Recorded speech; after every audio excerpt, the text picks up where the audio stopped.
आंध्रमध्ये टीडीपीनी मुस्लिम समाजाला आरक्षण देण्यासाठी जे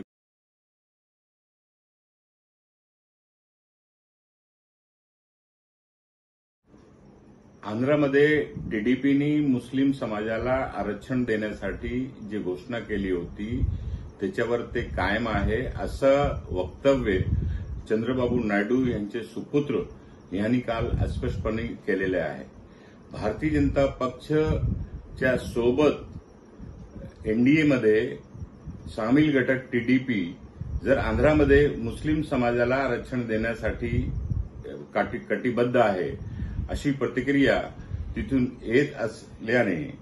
आता महाराष्ट्रामध्ये जरांगे पाटीलांनी मराठा समाजाला आरक्षण द्यावा ही जी मागणी केलेली ही मागणी आमची सर्वांची पूर्वीपासूनच आहे की महाराष्ट्रात असलेले मराठा समाज, मुस्लिम समाज, धनगर समाज या सर्व समाजाला जे मागासलेले समाज आहे त्यांना मागासलेल्या पणाच्या आधारावर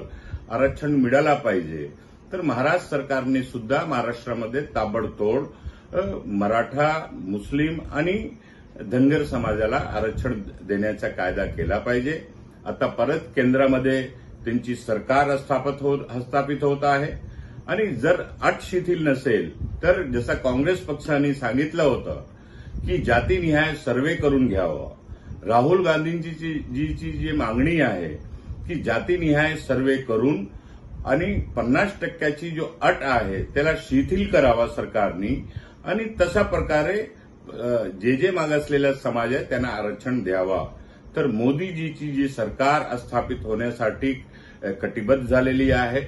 देशाचे महामहिम राष्ट्रपतींनी त्यांना सरकार गठीत करण्यासाठी निमंत्रण दिलेलं आहे। तर आता आमची सर्वांची मागणी आहे की महाराष्ट्राची सरकार आणि केंद्राची सरकार यांनी मिळून ताबडतोब महाराष्ट्रामध्ये मराठा, मुस्लिम आणि धनगर समाजामध्ये मागासलेल्या पणाच्या आधारावर यांना आरक्षण दिला पाहिजे अशी प्रकारची आमची मागणी आहे।